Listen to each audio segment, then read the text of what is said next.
নমস্কার। আজকের একটি গুরুত্বপূর্ণ আলোচনা নিয়ে আবার চলে এলাম।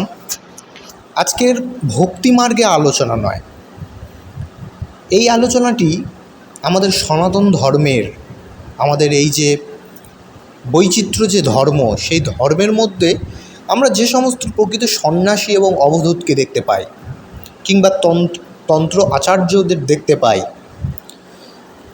বিভিন্ন রকম মানুষকে তো আমরা দেখছি, কিন্তু তাদের মধ্যে কারা প্রকৃত সন্ন্যাসী বা অবধূত, আজকের এই বিষয়ে কিছু সংক্ষিপ্ত আলোচনা আমরা জেনে নেব। এই প্রসঙ্গে সন্ন্যাসী সম্বন্ধে দু একটি কথা বলা বিশেষ আবশ্যক। কেবল গৈরিক বা রক্তবস্ত্র পরিহিত দীর্ঘ কেশ, শুশ্রূ কিংবা জটাজুটো সম্পন্ন অথবা শিখাসূত্র ত্যাগী, দণ্ড, কমণ্ডলু ও কৌপিন মাত্র ধারী হইলেই যে কোনো মানুষ সন্ন্যাসী পদবিবাচ্য হতে পারেন না। কিন্তু এইরূপ ধরনের লোককেই সাধারণত আমরা সন্ন্যাসী বলে অভিহিত করে থাকি। কারণ জটি, মুন্ডি, দণ্ডী আদির উক্ত রূপ বা বেশই হচ্ছে চতুরাশ্রমীর মধ্যে একটা প্রাথমিক পরিচয়, যা শাস্ত্রে নির্দিষ্ট আছে। পরন্তু নিতান্ত পরিতাপের বিষয়, এইরূপ বেশধারী অধিকাংশেরই প্রকৃত সন্ন্যাস ধর্মের বিষয়ে কিছুমাত্র জ্ঞান কিন্তু দেখতে পাওয়া যায় না। তৎপরিবর্তে ঘোর আকাঙ্ক্ষা পরিপুষ্ট সংসারীর অপেক্ষাও নিতান্তই অধম ভাবাপন্ন ব্যক্তি সচরাচরও বেশি দেখতে পাওয়া যায়। এর দ্বারা যে সন্ন্যাসীর মর্যাদার যথেষ্ট হানি হচ্ছে তা কিন্তু আমরা দেখতে পাচ্ছি।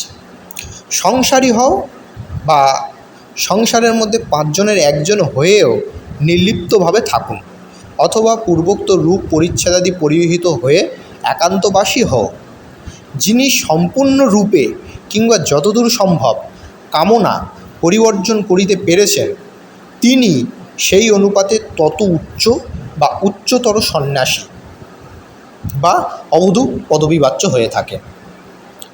অতএব কেবলমাত্র দীক্ষা ও অভিষেকাদি সম্পন্ন হইলেই যে সাধক সন্ন্যাসী হয়, এটা কিন্তু কখনো নয়।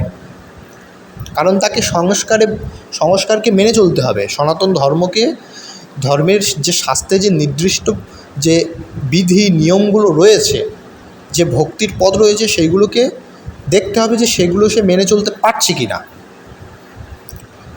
তারপর রীতিমতো সাধনার ফলে যথাক্রমে মৃদু, মধ্য ও অধিমাত্র বৈরাগের অধিকারী হলে সাধক ক্রমে প্রকৃত সন্ন্যাসী হতে পারে, কিন্তু তার আগে নয়। তাহলে আপনারা বুঝতে পারলেন যে কারা প্রকৃত সন্ন্যাসী হওয়ার উপযুক্ত। কারণ এই সব লক্ষণ যদি তাদের মধ্যে না থাকে, তাহলে তারা কিন্তু সনাতন ধর্মে বা তন্ত্র আচার্যের মধ্যে তারা কিন্তু নয়, বা তারা কোনো অভিষেকাদি গুরু বলে তারা গণ্য হবে না, এবং সন্ন্যাসী বলেও কিন্তু তারা গণ্য হবে না। আজকে ভিডিওটি ভালো লেগে থাকলে আমাদের পাশে থাকবেন। নমস্কার, ধন্যবাদ।